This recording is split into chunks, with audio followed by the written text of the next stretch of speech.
Bienvenue dans Poker Builder. Aujourd'hui, on va parler des pot odds, c'est-à-dire une manière simple d'estimer si payer une mise est rentable sans sortir la calculatrice.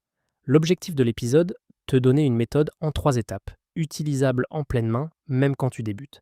D'abord, une idée clé. Les pot odds, ce n'est pas est-ce que je vais toucher ma carte, c'est est-ce que le prix à payer est correct par rapport à mes chances.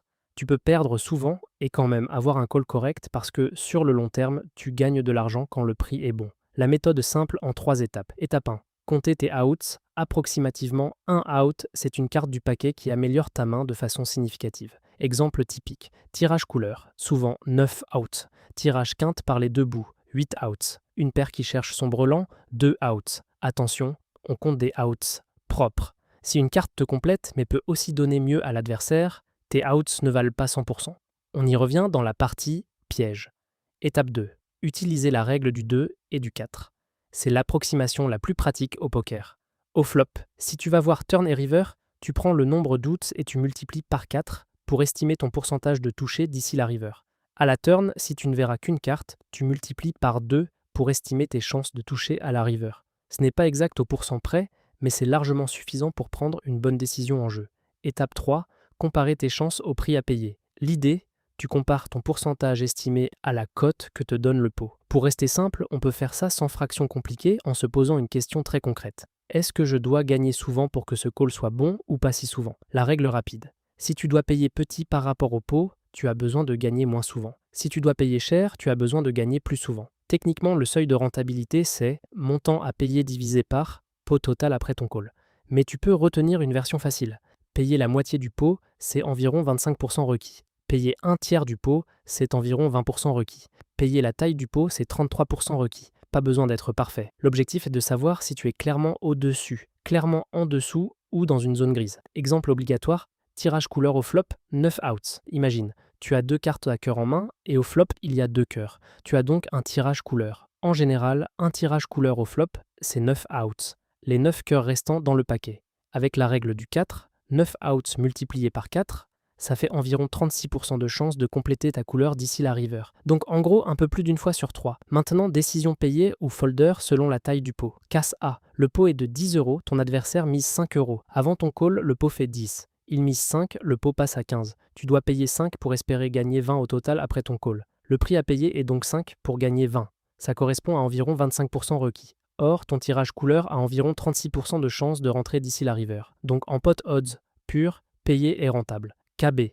Même situation de tirage, mais cette fois le pot est de 10 euros et ton adversaire mise 10 euros. Le pot passe à 20, tu dois payer 10 pour gagner 30 après ton call. Ici, tu as besoin d'environ 33% pour que ce soit rentable. Tu as environ 36% de chance de toucher d'ici la river, donc c'est encore un call plutôt correct, mais beaucoup plus limite. Et si tu penses que parfois, même quand tu touches, tu ne gagneras pas, ça peut basculer vers le fold. Cassé. Pot 10 euros, mise 20 euros. Pot à 30, tu dois payer 20 pour gagner 50 après ton call. Tu as besoin d'environ 40%. Or, tu n'as qu'environ 36% pour toucher. Là, sans autre raison de payer, tu devrais folder. Tu vois l'idée? La même main peut être un call facile, un call limite ou un fold évident, uniquement selon le prix. Les pièges classiques. Piège numéro 1, confondre chance d'améliorer et chance de gagner.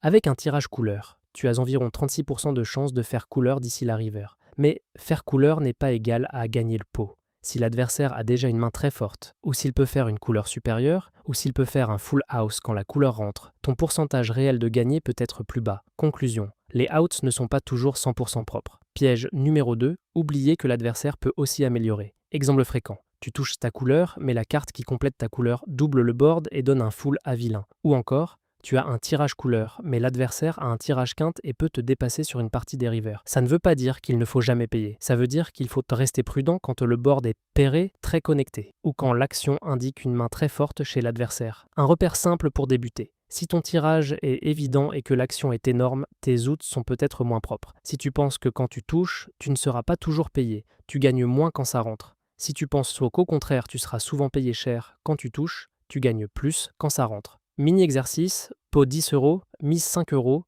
tu as 9 outs au flop. Est-ce que tu payes? Et pourquoi? Réponse, oui, le plus souvent tu payes. Tu as 9 outs, donc environ 36% de chance de toucher d'ici la river. Le prix est 5 pour gagner 20 après ton call, ce qui demande environ 25%. 36 est largement au-dessus de 25, donc le call est rentable en pot odds. Et ensuite, tu ajustes selon le contexte. Est-ce que tes outs sont propres? Est-ce que tu vas parfois perdre même en touchant? Est-ce que tu peux gagner plus d'argent quand tu touches? Résumé express à retenir. 1. Compte tes outs. 2. Au flop, outs fois 4. À la turn, outs fois 2. 3. Compare au prix. Plus tu payes cher, plus il te faut de chance. Si ton pourcentage estimé est au-dessus, call. S'il est en dessous, fold. Si tu veux t'entraîner à ce genre de décision avec des exemples concrets et un cadre clair, va faire un tour sur pokerbuilder.com. C'est une plateforme tout en un pour les joueurs de poker. Tu y trouveras des ressources pour progresser, structurer ton apprentissage et construire des bases solides, comme les pot odds, sans te noyer dans la théorie. On se retrouve dans le prochain épisode de Poker Builder.